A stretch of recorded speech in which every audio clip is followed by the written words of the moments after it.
'allamtana innaka antal alimul hakim. Rabbi shrah li sadri wa yassir li amri wahlul 'uqdatam min lisani yafqahu qawli.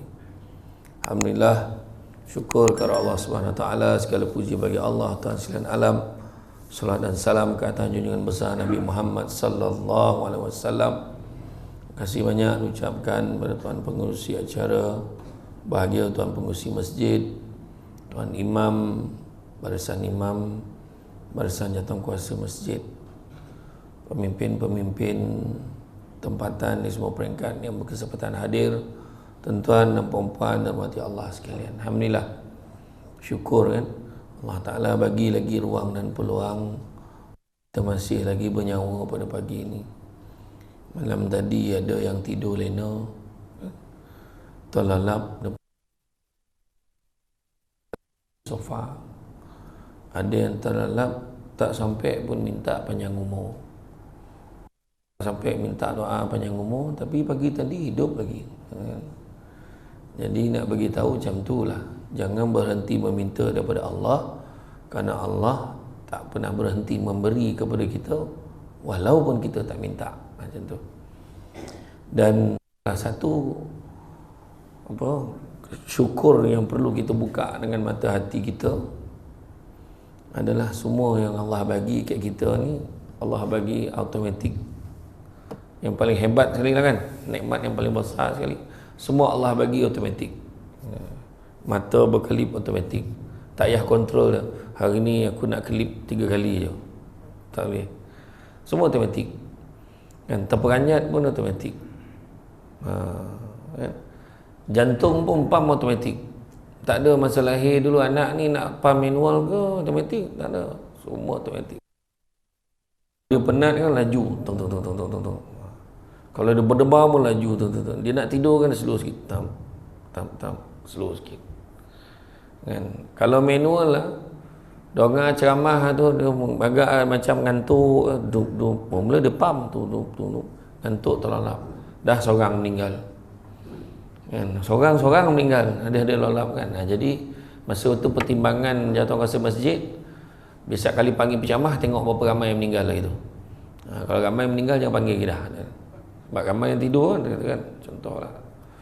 Jadi hari ini kita akan membincangkan topik yang mudah-mudahan lah, yang simple, menyempurnakan kebaikan akhlak. Cerita pasal akhlak. Akhlak ni kepribadian. Imam Malik kata manusia yang hebat itu diukur dengan 4 perkara. Dia kata, pertama, kenderaan yang tangkas. Kedua, rumah yang lapang. Ketiga, pakaian yang cantik. Dan yang keempat, pelita yang menerangi. Orang dulu-dulu cakap kan, dia punya bahasanya bahasa kiasan, macam kata-kata adat lah kan. Kata adat banyak kiasan, ditunjuk dia tetapi bukan bergulung pendek panjang dirantangkan. Memang takkan faham kalau tak direnungkan. Macam itulah juga kalau kita tengok dengan kata-kata Imam Malik tadi. Nak masa zaman Imam Malik dulu, apa kenderaan yang tangkas? Kuda, unta kan. Kalau orang tak faham, kuda-kuda. Kau tak faham kuda lah, kuda, unta kan, kuda, unta kan. Adakah maksudnya Camry itu kan yang tangkas ni, adakah maksud kata Mercedes, BMW? Tak. Rupa-rupanya maksud kenderaan yang tangkas ni adalah akal fikiran yang cerdas. Yang kedua, bila disebutkan tentang rumah yang lapang, bukan rumah banglo dah, rumah besar, rumah kampung sebiji-sebiji, tak. Maksud rumah yang lapang adalah kesabaran yang tinggi. Itu dia, kesabaran tinggi, sabar banyak-banyak. Hari ni kena banyak sabar. Orang sekarang tak sama macam orang dulu-dulu kan. Sama. Yang ketiga, pakaian yang cantik. Pakaian macam mana tu kan? Torang ke, berkelip-kelip ke, tudung lip-lap ke, macam mana? Maksud pakaian yang cantik ni akhlak yang baik. Dan beliau sebut pelita yang menerangi, maksudnya ilmu pengetahuan. Pelita yang menerangi ni ilmu pengetahuan. Kan? Cantik taluk pantai air landai, tambah perahu tepi kuala. Biarlah buruk kain dipakai, asalkan penuh ilmu di dada. Banyak tak pantun ni. Kain songket benang sutera, lilit sebelit buat selempang. Ilmu yang banyak jadi cahaya, walaupun sikit menjadi terang. Tapi yang nombor 1, nombor 2, nombor 4 saya tak sampai cerita pagi ni. Maknanya kena panggil lagi. Macam tu lah kaedah kan. Jarang-jarang sampai masjid ni. Jadi konolah selalu panggil. Banyak kita tajuk ni. Kita ambil tajuk akhlak. Akhlak ni adab. Saya selalu sebut, kalau kita tengok dalam negara kita contoh ya. Negara kita contoh. Ni bukan cerita politik tak ada. Tapi contoh, tengok dalam parlimen. Menjorit-jorit. Tak apa benda dia cakap live lah tu. Sampai kat Sultan Johor, khabar kan Kek Johor, sangka borok khabar. Kan? Lepas tu jiran dengan jiran. Tak tahu. Macam orang dulu tak sidai kain, nak risau dah. Apa hal dia tak sidai kain? Kau pergi tengok apa hal Cik Milah kau tak sidai kain nak dia hari ni. Di Putrajaya, dinding share tu, apartmen. Dah sampai 5 hari mati dalam rumah tu baru tahu. Dah busuk, baru busuk baru tahu. PDPR, budak belajar. Kan? Guru dah masuk ngajar dah. Mana berapa ramai yang datang hari ni, senyap, krik-krik dah. Budak-budak tak datang. Ni PDPR panggil online. Mana anak-anak murid? Seorang-seorang. Kenapa tak buka kamera? Data dah habis dia tahu. Sedangkan data ada, cuma dia main game. Kan? Cikgu-cikgu datang dulu, anak murid datang kemudian. Anak murid selamba datang lambat. Sikit pun kata. Kemudian apa lagi? Anak dengan kedua ibu bapa, hormat pun tak ada. Kan? Baru-baru ni keluar tular dalam media sosial, anak tu sepak ayah tu, contohlah. Jadi dalam Malaysia hari ini kita sedang menghadapi semua kesimpulan benda-benda saya sebutkan tadi. Kesimpulan dalam negara kita sekarang ni sedang menghadapi krisis yang dinamakan krisis adab dan akhlak. Itu sebenarnya. Orang dulu-dulu ramai sangat. Boleh jumpa budak-budak, kalau jumpa orang tu, Assalamualaikum pakcik, pakcik sihat ke? Pakcik macam tak sihat ke? Pakcik dah makan ubat belum? Boleh jumpa budak-budak macam tu dulu. Hari ni boleh jumpa tak budak macam tu? Susah. Bertuah lah jumpa budak-budak, jumpa orang tua cakap macam tu hari ni. Yang ramai sangap budak sekarang ni. Tak ada dia peduli dah orang datang atau tak datang. Orang dulu-dulu dari segi adab kan datang. Assalamualaikum, salam, ya cik. Mak ada? Ada cik. Cik masuk duduk dulu cik ya. Saya panggil mak kat belakang. Tutup TV, panggil mak kat belakang. Mak, tu lah cik tu nak jumpa mak. Mak jangan lama sangat. Cerita tengah sedap ni. Sebab dulu mana boleh rekod. Kan sekarang boleh rekod-rekod. Dulu mana boleh rekod. Tunggunya lama pula. Orang tua ni perempuan lah. Aduh, tunggu. Sudah barulah balik. Dah sejam habis cerita dah. Kita pun apa nama ni mak cerita. Dulu. Long, kalau mak panggil anak, berlari ni pada apa? Ya mak. Pergi beli mak beli gula ni. Allah, pergilah beli. Ilah, pergi berlari beli. Hari ni Long, senyap. Tak dengar sebab telinga sumbat. Kita melong. Ya, macam tu. Tak datang tak ni nyaut. Ya. Long. Long, berlari dia lepas tu datang. Apa? Marah. Adab. Itu sebabnya hari ni kita cerita tentang adab dan akhlak. Makan sirih berpinang tidak, pinang ada kat kota Melaka. Makan sirih menganyang tidak, tagah dek budi dengan bahasa. Tentang adab dan akhlak. Telah menceritakan kepada kami Sa'id bin Mansur, dia berkata telah menceritakan kepada kami Abdul Aziz bin Muhammad, daripada Muhammad bin Ajlan, daripada Al-Qa'qa' bin Hakim, daripada Abi Saleh, daripada Abi Hurairah radhiyallahu anhu, dia berkata, Rasulullah SAW bersabda, sesungguhnya tidak aku diutuskan melainkan untuk menyempurnakan kebaikan akhlak. Hadis riwayat Ahmad. Akhlak ni perilaku, perangai, tabiat. Maksudnya kan, terkandung dalam kata-kata Aisyah berkaitan akhlak Rasulullah SAW yang bermaksud akhlaknya Rasulullah SAW adalah Al-Quran. Itu sebab Quran kena dibaca dan difaham. Itu Nabi sebut, akan tiba masanya nanti umatku membaca Al-Quran tapi tak sampai pun ke tenggorokannya. Dia baca Quran kat tokak ni pun tak sampai, tenggorokan ni sini tak sampai. Yang angkat mulut baca ni tak sampai pun kat sini. Maksudnya apa? Kalau kat sini tak sampai, hati lebih lagi lah tak sampai. Macam tu. Tu sebab dia mengaji dapatkan plekat bulan puasa tu, tadarus.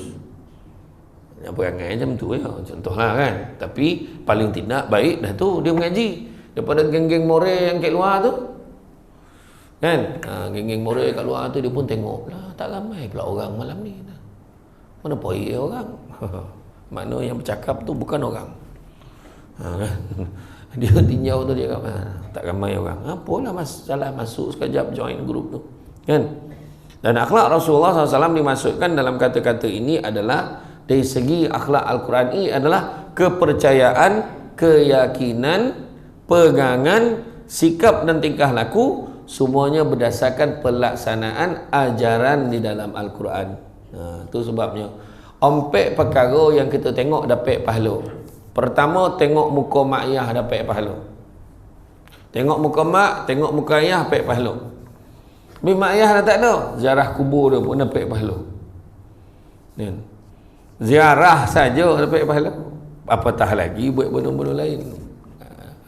Sedekah Fatihah kan, dan sebagainya.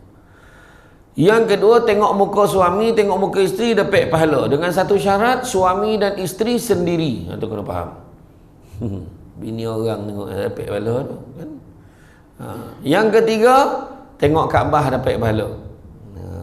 Kan? Tu sebab orang dulu balik daripada umrah, balik pada haji, dia beli frame gambar Kaabah tu. Dia tengok Kaabah, Allah, dapat pahala. Apatah lagi pergi ke sana. Sekarang senang boleh tengok live, dapat pahala. Tengok dapat pahala. Pergi lagi lah pasal pahala. Pergi dan beribadah lagi pasal pahala. Siapa boleh pergilah sekarang. Baik tu berapa ramai yang menyesal tiba-tiba PKP. Sekarang pergi lagi lah. Hajar Aswad langsung tak boleh apa dah. Tengok lalu. Itu pun untung tu. Pek lalu. Dia dah pasang dah pengadang dah sekarang. Tak macam dulu. Harga makin mahal, kojo makin susah. Masa saya pergi bulan 3, masa tu masih ada SOP lagi. Nak ziarah makam Nabi masuk dalam, dulu kan masuk lalu ya kan. Ziarah sekarang masa hari tu lah, hari tu masa SOP tu. 1.5 km beratur kat luar tu. Beratur nak melambai, nak pergi ziarah makam Nabi, beratur macam tu nya panjang. Bayangkanlah. Ni sekarang dah tak ada dah SOP dah di apa? Dah dilonggarkan, tak ada masalah dah. Kan? Tapi harga makin mahal. Kan? Tapi pergi sana alhamdulillah. Siapa pergilah. Kepada semua dimaklumkan Kementerian Pelancongan dah tetapkan paling rendah, tak kisahlah mana-mana travel yang kita nak pergi, jangan rendah daripada 6990, mana 7,000 ke atas. Siapa yang Bali yang package 7,000 kira jauh lah. Mana nak hadiahkan kek mak tu, janganlah bagi yang 7,000 tu, yang orang tua tu sampai Mekah mana dia kata. Mekah lah ni cik kan? Dia tak nampak Masjidil Haram tu. Mana Mekah dia tu kan? Tu Mekah dah tapi jauh. Kesian Jadi pergilah. Sambil pergi ada orang tu dia nak. Ada orang yang saya jumpa dia kata apa? Menyesal dia. Sebab sebelum PKP tu dia ada peluang nak pergi. Nanti lalu dia boleh pergi Paris. Dia boleh pergi Korea kan. Bila orang suruh pergi, nantilah. Lain esok-esok pergilah kata. Sekali PKP masa tu baru dia terasa. Ada peluang pergi tak pergi. Orang yang dah pergi dulu bertuah kan. Macam ayah anda bonda yang ada hari ni, masa dulu-dulu pergi umrah boleh mengaji depan Kaabah tu. Kan? Boleh macam tak ada apa-apa lah kan. Hari ni dapat pegang kain Kaabah tu pun rasa macam mana? Masalahnya dah ada pengadang dah hari ni, kan? Semua jadi kawal, ya. Jadi akhlak ini dari segi istilah. Satu lagi, tengok apa lagi? Tengok Quran dapat pahala. So, tengok Quran dapat pahala. Pandang Quran dapat pahala. Tapi kalau pandang dan baca lagi besar pahala. Pandang, baca, faham lagi besar pahala. Pandang, baca, faham, hafal lagi besar pahala. Pandang, baca, faham, hafal, buat, maka lagi besar pahala. Buat apa yang Allah Ta'ala suruh, tinggal apa yang Allah Ta'ala larang.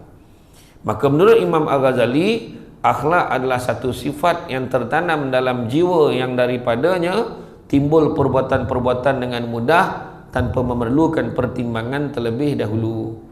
Jadi makna kata perbuatan tu dia nak tertanam tu macam mana? Kena tanam lah, kan? Macam pokok, kan? Benih macam mana? Benih kono dengan pokok itu dengan apa, kemudian air tak boleh terlebih, nak siram ada cara, kan? Jadi bila dah tertanam elok tumbuh itu, mudah lah, tinggal nak petik je lah, kan? Dah dibiasakan, contohlah macam anak-anak kita dah dibiasakan bangun pagi dia kemas katil dia, contoh, kan? Dah tertanam dalam diri dia pada kecil sampai tua, so memang dia bangun dia akan kemas katil dia tempat tidur dia. Tapi kalau memang dah bangsa memparah daripada keturunan mak ayah itu pada dulu memang macam tu, tinggal macam tu ya, memang payah nak ubah tiba-tiba. Itu sebabnya akhirnya dia akan membentuk menjadi, tertanam menjadi sikap. Perangai boleh diubah, tapi sikap susah sikit sebab dah tertanam. Contoh, kan, saya pergi, saya ingat saya ceramah, saya ingat saya ke Taiping lah. Saya ingat semasa tu saya nak ke mana, ke utara lah, ke utara. Saya singgah RNR Tapah. Ni RNR Tapah. Masa saya singgah RNR Tapah tu, saya dengan sahabat saya. Masa tu driver saya pertama berhenti ke cuti ke tak ingat.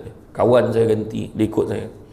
Kami berdua singgah makan dekat satu restoran ayam goreng yang ada orang tua duduk lagi kat luar, yang rambut putih tu, yang pakai cermin mata tu, kat luar.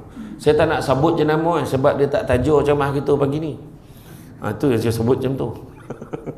Duduk kat luar tu, dia kata orang tua tu duduk luar, saya pun masuk dalam. Masuk dalam, kita orang beli ayam goreng 2 botol, masing-masing 2 botol dengan air.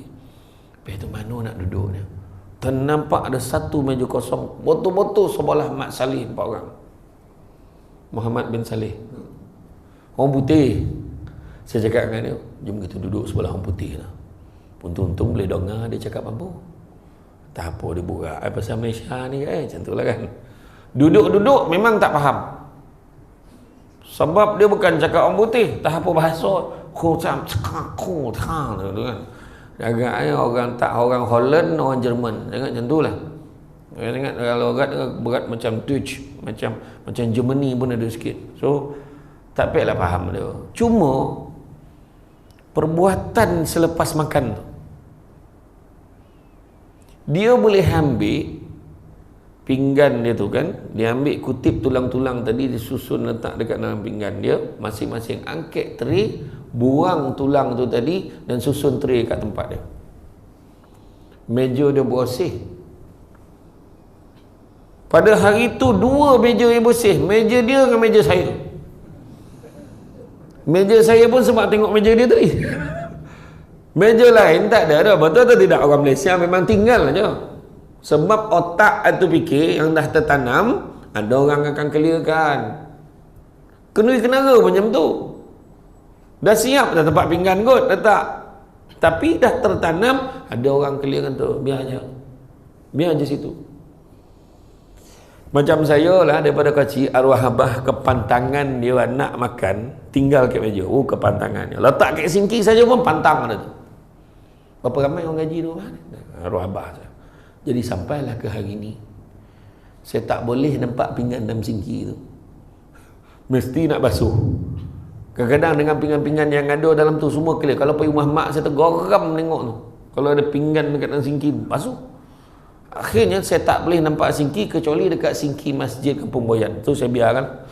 Tak ada, saya basuh kan, kan, janganlah ditinggalkan dalam sinki tu macam tu. Tak, maknanya benda yang tertanam dan mudah untuk kita buat tanpa disuruh-suruh lagi dah. Kan? Jadi macam mana nak buat tu? Kena bentuk daripada awal.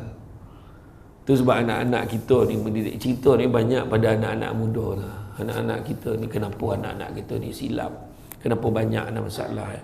Sebab kegagalan kita untuk mengikut apa yang Islam anjurkan. Sayyidina Umar kata nak didik anak ni 3 peringkat. 7 tahun pertama, 7 tahun kedua, selepas 14 tahun.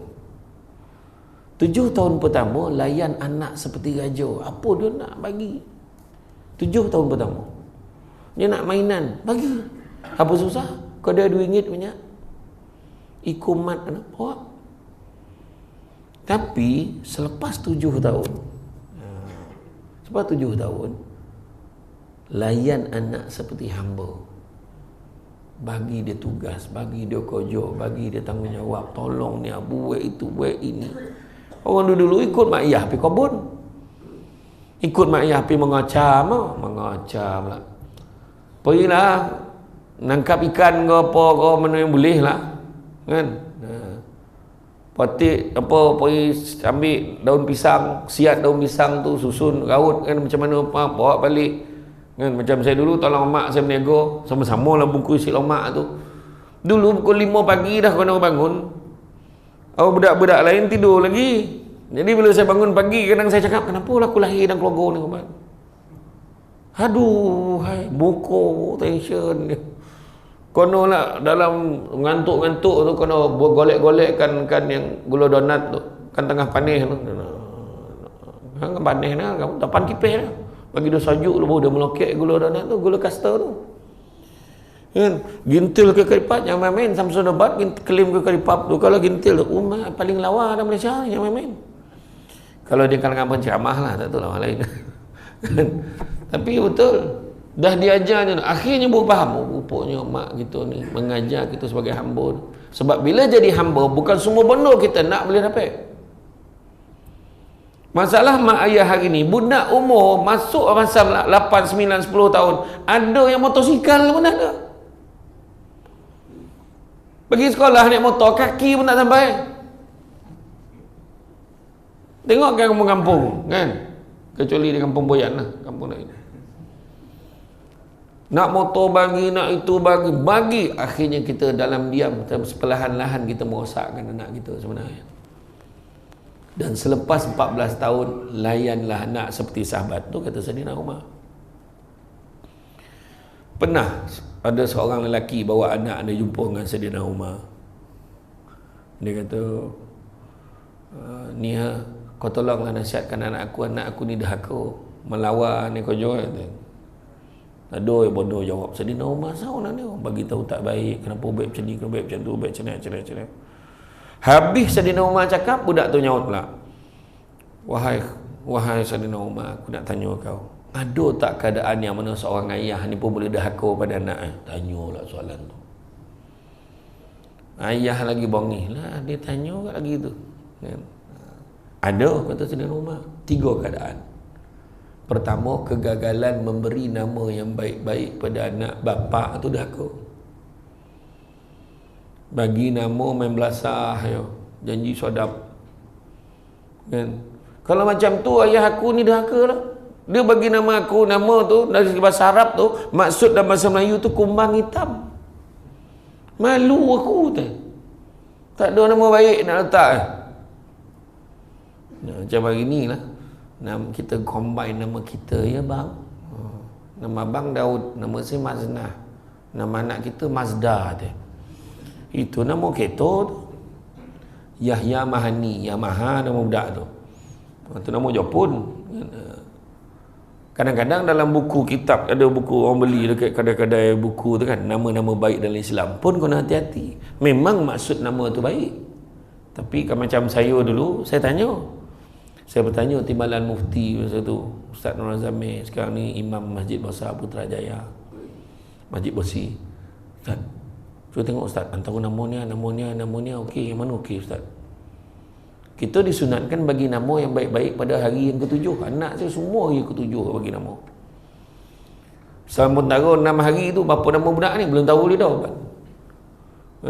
Panggil baby je lah lu. Hari ke-7 baru declare nama dia ni sekian-sekian.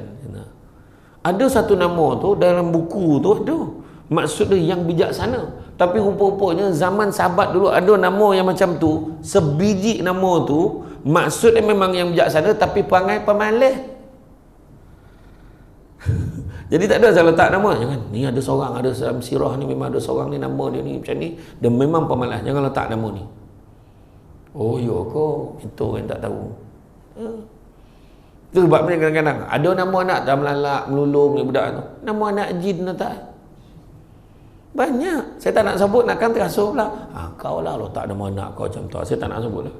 Ada senarai nama anak jin. Termasuk anak saya ada seorang nama anak jin, Zakwan. Anak saya tu kan.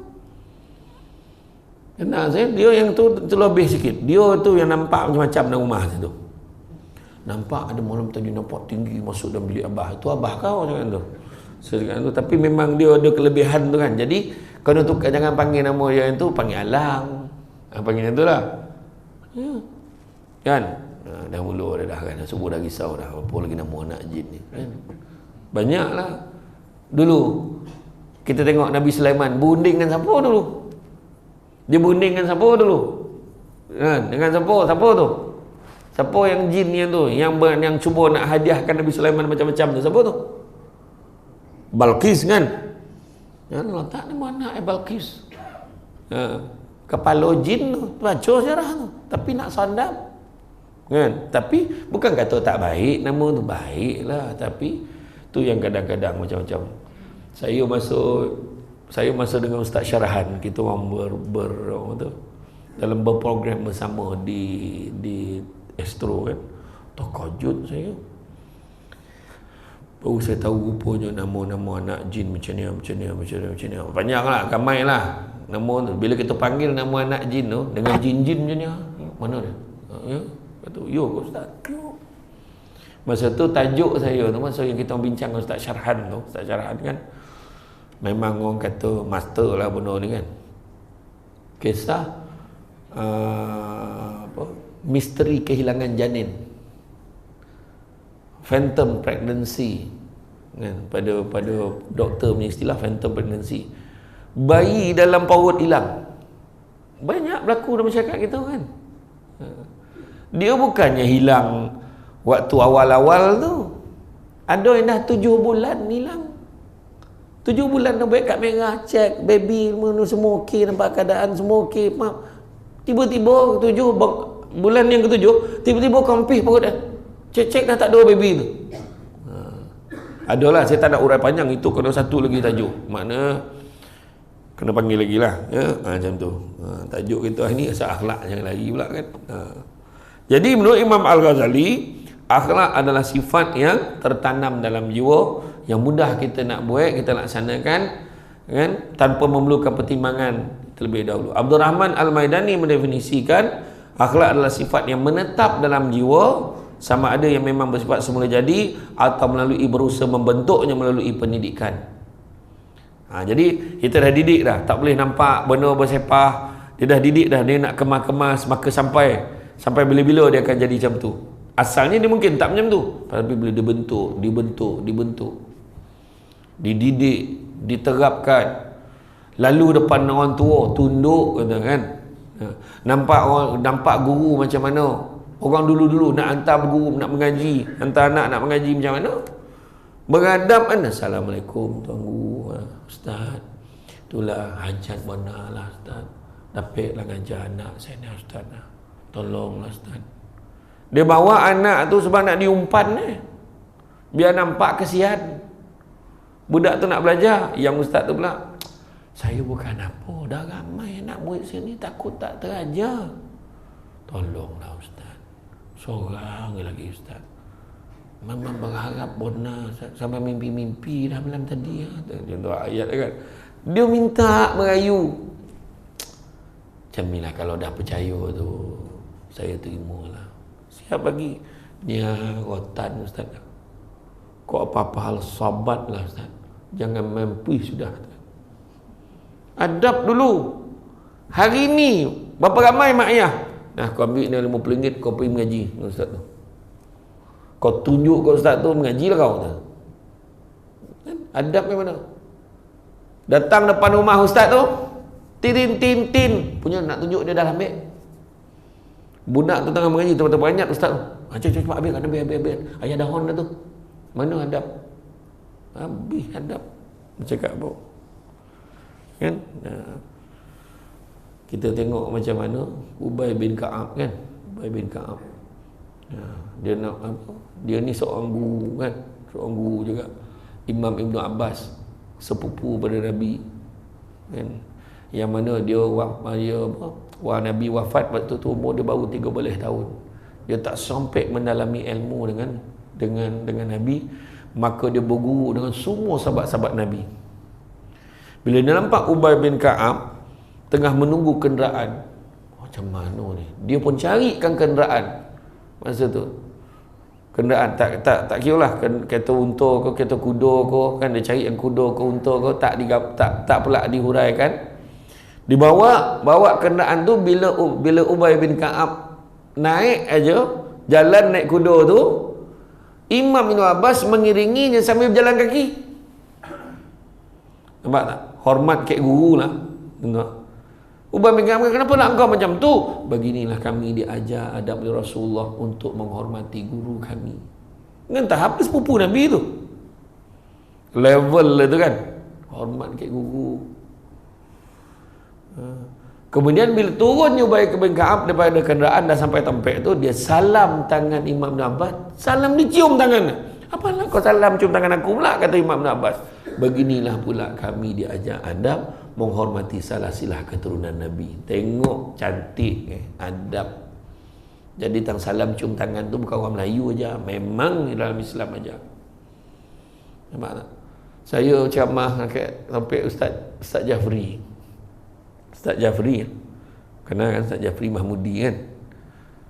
Dia ada anak-anak tahfiz tu. Kalau habis saya ceramah tu, anak-anak tahfiz tu salam cium tangan, bukan cenia tu. 3 tompet tu tap ni. Cap. Dah habis salam tu jangan cakaplah bau macam tu. Tapi nek sogan kita cap. Allah, kenapa lah dia salam aku macam ni? Gitu pula. Ni dalam air dan cawan ni berabot ni. La ilaha illallah. Tu saya nak habis kau tidak? Apa robot habiskan balance tu kan? Allahu akbar saya kata. Sebab diajar tentang adab. Nak balik tu, berobot nak sarungkan kasut selipar kat kaki kita ni. Aduh, malu kan kita kan. Sebab kita ni bukan ustaz, baru nak start.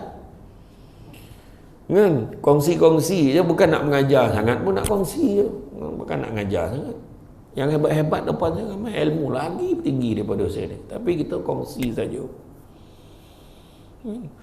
Sebab orang kata bab adab ni mustahak. Bila pergi meminang tu kan, bukan adat yang jadi isu, adab tu. Datang biar nampak muka, balik biar nampak belakang. Apa tanda-tanda orang yang baik? Orang tu ada adab. Nak tengok orang baik ni senangnya. Datang yang disambut, balik diiring. Tak ada ditanya-tanya, bila ada dia sebut-sebut. Cuba tengok, siapa yang macam tu? Datangnya disambut, balik diiring. Tak ada ditanya-tanya, bila ada disebut-sebut. Mana baiklah orang tu. Siapa yang hari ni datangnya disambut? Cuba tengok. Balik sekarang diiring sampai kereta.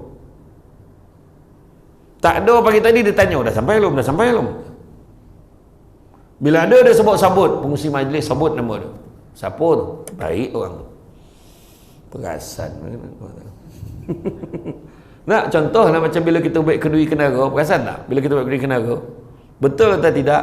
Bukan semua orang yang kita bekerja sambut dia buat masuk dalam. Betul tak? Sebab orang yang baik betul dengan kita akan sambut.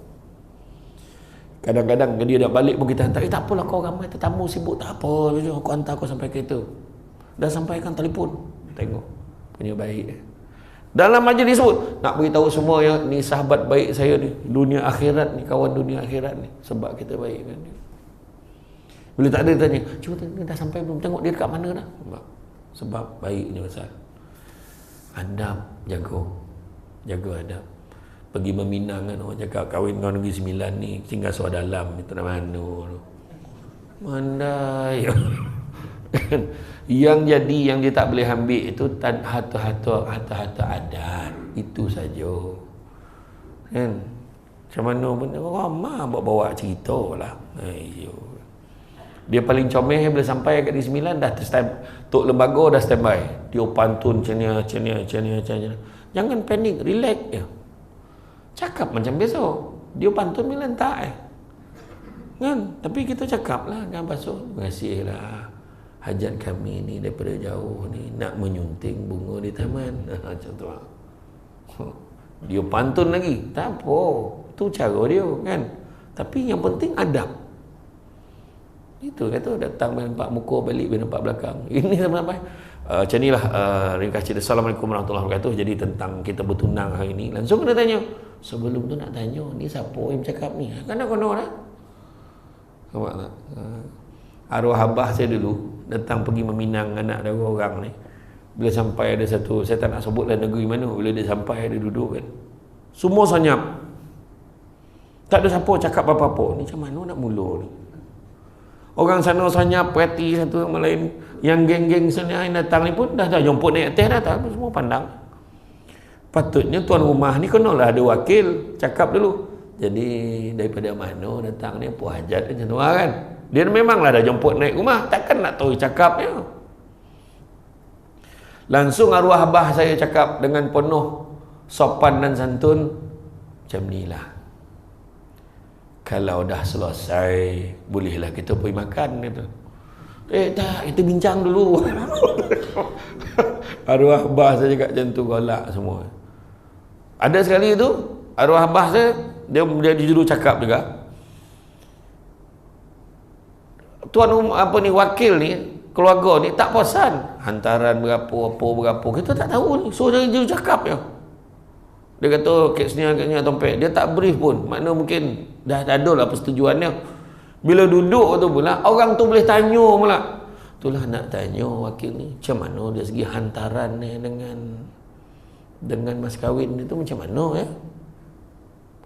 Mana tadi tak ada briefing dah tu. Arwah abah saya pun cakap dengan penuh lapik kan, kami ni adik-beradik bukan, saudara mara pun bukan. Disuruh datang, disuruh balik. Makna apa? Tak tahulah tu.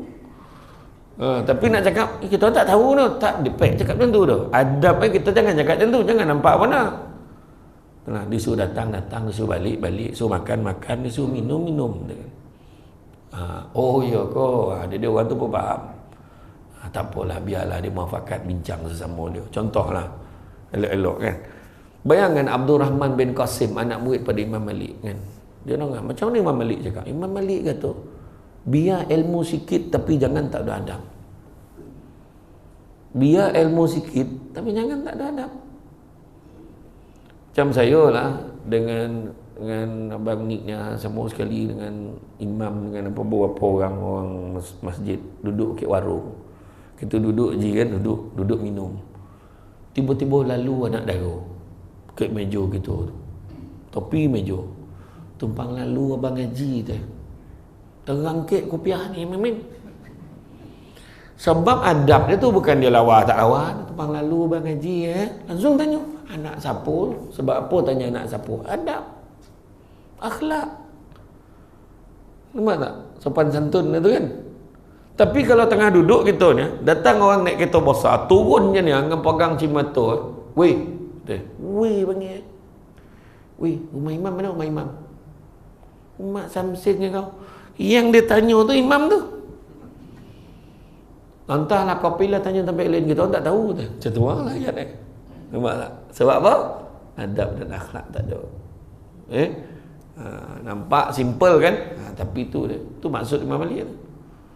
Kalau orang tu tak ada ilmu mana, tapi adab baik-baik, tolong orang tua. Makcik sihat ke? Makcik sihat ke? Macam tak sihat je. Main ni, makcik macam apa lenguh-lenguh. Main ni saya picit kaki. Allah baiknya lah. Sik baiklah, anak aku dah kahwin semua. Dia kata. Baik. Lalu depan orang tua menunduk. Kan? menunduk, Allah baik. Orang yang belum kahwin dengan anak kita jangan percaya. Itu lain pula. Itu baik ada makna, kata kan. Kau main lagi. Bukan menunduk dah, menyarap nama tu, pahala pula dia ni. Macam ulit gonggok pula dah. Salam cium tangan berjilat dah. La ilaha illallah. Kan? Saya suka betul tengok muka makcik ni tinggal dekat mak saya. Allah, menyampah lah. Itu cuba nak dapat perhatian lain. Habis diminum, sedap betul air kosong makcik ni. La ilaha illallah. Nak tu air basuh tangan pun habis minum air basuh tangan. Zuhur dah masuk lu makcik, Allah baik. Pukul 10 dah tanya. Yang berbondo tanya Zuhur pukul 10. Itu sebab itu cari modal nama kan. Abdul Rahman bin Qasim kata apa? Aku mengabdikan diri aku untuk belajar ilmu dengan Imam Malik selama 20 tahun. Abdul Rahman bin Qasim.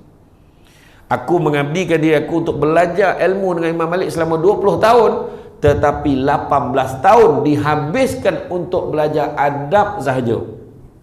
Macam mana tu? Maknanya penting adab ni. Ya. Begitu juga kalau kita tengok di dalam surah Al-Ahzab ayat yang 21, ayat yang ke-21. Ya. Laqad kana lakum fi Rasulillahi uswatun hasanah liman kana yarjullaha wal yawmal akhir wa dzakarallaha katsira. Sesungguhnya telah ada pada diri Rasulullah itu suri teladan yang baik bagimu, yaitu orang yang mengharap rahmat Allah dan hari kiamat, dan dia banyak menyebut nama Allah. Siapa nakkan rahmat Allah, nakkan hari kiamat, wa zakarullaha katsira, maka ingatlah Allah banyak-banyak. Ya. Dari Abdullah bin Amr bin Al-As radhiyallahu anhu berkata, tidaklah Rasulullah SAW seorang yang bersifat keji dan tidak pernah melakukan perkara-perkara yang keji. Dan baginda Nabi SAW bersabda, sesungguhnya di antara orang-orang yang terpilih di antara kamu ialah orang yang paling mulia akhlaknya. Hadis riwayat Bukhari dan Muslim. Ya? Imam Al-Ghazali telah menggariskan 10 sifat terpuji di dalam kitab Arba'in fi Usuluddin, iaitu pertama, taubat. Dia rajin taubat. Kedua, khauf, takut kepada Allah. Ketiga, zuhud, tidak mengutamakan dunia. Keempat, sabar. Kelima, syukur. Keenam, ikhlas. Ketujuh, tawakal. Kelapan, mahabbah, kasih sayang, kecintaan pada Allah dan Rasul. Kesembilan, redha. Dan kesepuluh, zikrul maut, mengingati mati. Ingat mati. Ingat mati pahala, minta mati dosa. Bukan minta, ya, minta ni dengan minta.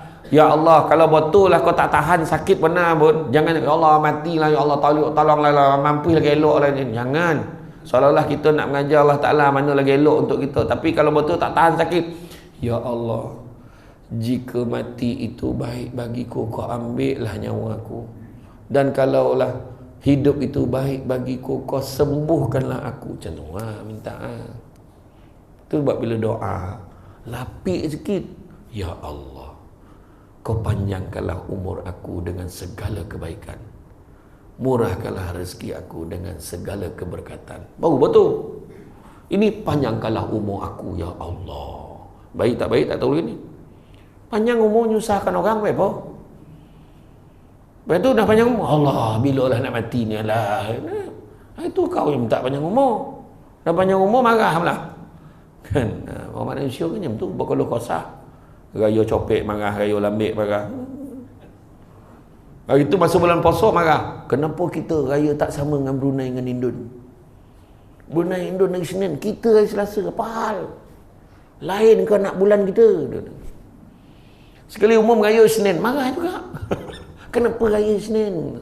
Tak sampai prepare lah. Orang yang menego lemang tu, saya tanya, macam mana bang menego? Ramai orang hari ni. Entahlah Ustaz, dah tak tentu dah mana lemang, mana buluh dah. Sebab kan hari tu tiba-tiba kan, tak cukup lemang kan. Kan? Itulah dia kan. Jadi mana kata itu 10, ingat mati. Itu sebabnya kalau nak buang sifat sombong, dalam mati 3 ubat dia. Pertama, ziarah orang sakit tenat. Tengok orang sakit tenat, ya Allah, kesian aku besok janganlah macam tu. Aku sok cabutlah nyawa aku tahu ya Allah. Janganlah susah-susah macam ni. Kita akan ingat mati. Kedua, ziarah orang meninggal dunia. Mesti ingat mati. Aku besok mati macam mana lah. Dia ni ramai orang tengok. Aku ni besok ramai orang tengok aku. Dalam perangai macam-macam. Mulut jahat pula tu. Sendiri tahu tu. Yang ketiga, ziarah kubur. Tu pun boleh ubat penyakit sombong. Tak ada siapa pergi ziarah kubur tak ingat pasal mati. Mesti ingat kan? Tu dia. Imam Al-Ghazali juga telah menggariskan 10 sifat mazmumah, sifat tercela dalam kitab tersebut, iaitu pertama, banyak makan. Sudah. Banyak makan. Kan disebut. Kan? Kata hukama, dia kata keselamatan jasad terletak pada sedikitnya makan. Keselamatan roh terdapat pada sedikitnya dosa. Keselamatan agama terletak kepada banyaknya berselawat ke atas Nabi. Saya ulang balik. Keselamatan jasad terletak pada sikitnya makan. Keselamatan roh terletak pada sedikitnya dosa. Keselamatan agama terletak pada banyaknya berselawat ke atas Nabi. Okey. Jadi pertama, banyak makan. Itu sifat tercela. Makan banyak. Saya walaupun saya tak tahu, saya dapat rasa lepas ceramah ni pun ada makan. Saya tak pastilah, saya rasa-rasa gerak hati saya kuat cakap. Paling tidak saya lama kan, mihun kan, tercanai macam tu lah, roti topuk tak tahulah, macam-macam lah kan, terbayang lah. Banyak makan, boleh makan tapi tak salah banyak kan, macam tu, makanlah.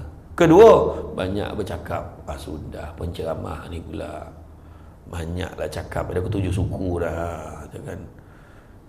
Halang sampai hari ni kuliah subuh kita sampai pukul 9. Tak dapat tuan-tuan. Saya pun kejap lagi habis ni jadi risau. Banyak bercakap. Bercakap lah maksudnya cakap yang sia-sia. Cakap yang boleh merosakkan. Cakap yang tak ada apa-apa guna, tak ada faedah, baik jangan cakap. Sayyidina Abu Bakar dulu sampai ambil batu masuk dalam mulut dia, supaya nak pastikan dia jangan cakap benda yang menyebabkan dosa. Masuk batu dalam mulut. Kita hari ni tak payah masuk batu dalam mulut, pegang handphone, diamlah. Tapi masalah yang kita tulis dekat dalam handphone itu juga, kata ulama, dinisbahkan sebagai apa yang kita cakap. Sama. Ketiga, marah, sifat tercela. Kojak-kojak marah, kojak-kojak marah. Ada orang dia copek marah, dia copek sajuk. Ada orang dia lambik marah, dia lambik sajuk. Ada orang dia copek marah, lambik sajuk. Itu paling teruk tu. Dah lah copek marah, lambik lah sajuk tu. Yang paling baik, lambat marah, cepat sejuk. Itu paling baik. Dia jangan jarang marah, tapi kalau dia marah pun kejap sejuk lah macam tu. Tanyalah gitu, kita kategori mana? Entahlah Ustaz, tak sampai sejuk marah lagi dia.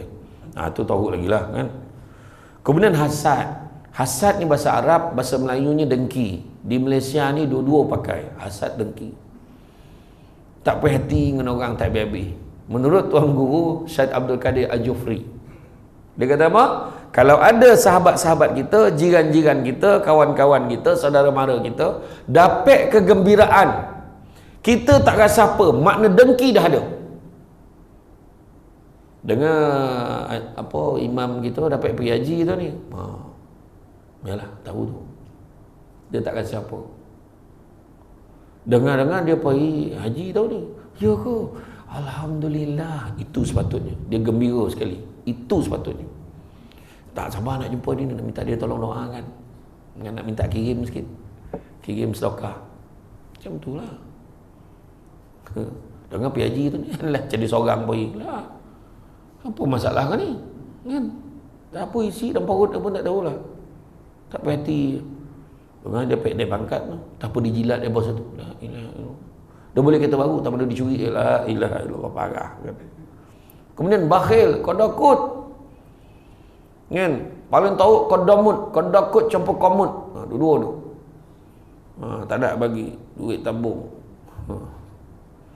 Awal bulan adalah yang bagi tu bagilah kan. Tapi bagi RM1. Awal bulan RM1, tengah bulan RM1. Hari Jumaat RM1. Kan? Dapat gaji RM1.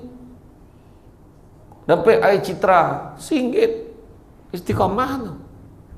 kan. Pagi-pagi sedekah subuh, ustaz tu dah pesan sedekah subuh, dia pun pagi-pagi dia dah buka dah online bank, account bank masjid Kampung Boyan, bank Islam, bank Islam, nombor account 05 ni dah ada dah. Description dia, doakan saya kaya. Boy, amount RM1. Tu tak tahan tu, tangan amount RM1 kan. Tetap lah. Ada tu ngantuk-ngantuk, type RM1 tu dah 100 lebih dia. Jadi pap dia 1,000. Buntang mata bila tu. Dia berperasan bila dia tekan confirm tu, berperasan 1,000. Langsung dah orang mandi siap pergi masjid dia pergi tu. Habis kuliah subuh tu dia tunggu, "Mam, minta tolong saya tersilap transfer pagi tadi. Tolong pulang balik RM999. Nak RM1 tu." Nampak tu? Tapi bukan orang sini lah, orang tempat lain lah tu kan. Dia bersifat, kalau kita tengok sifat-sifat ni, bakhil. Lagi apa ke? Cintakan kemegahan, cintakan dunia, bangga diri, ujub ni rasa besar diri dekat dalam hati dia.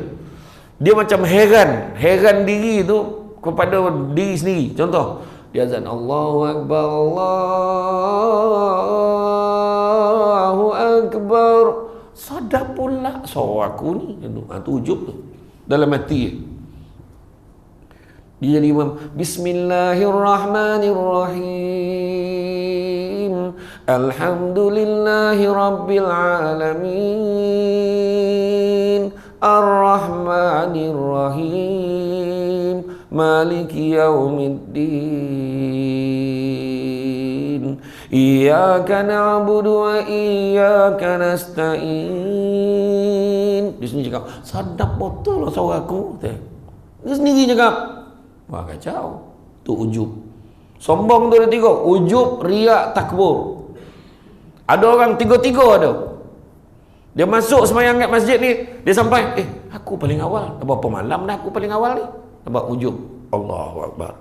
Bismillahirrahmanirrahim. Tahu dengar bunyi sliding door, ada orang masuk, langsung berbunyi Bismillahirrahmanirrahim. Biar orang tahu dia tengah sembahyang.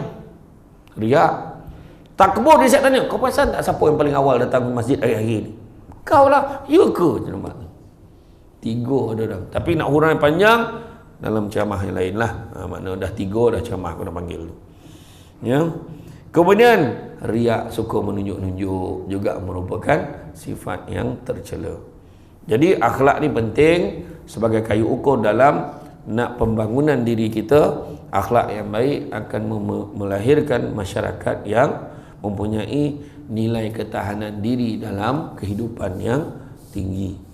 Sekiranya akhlak tidak mempunyai kepentingan dalam kehidupan, tak mungkin ia dijadikan sebagai salah satu agenda pengutusan Rasulullah sallallahu alaihi wasallam.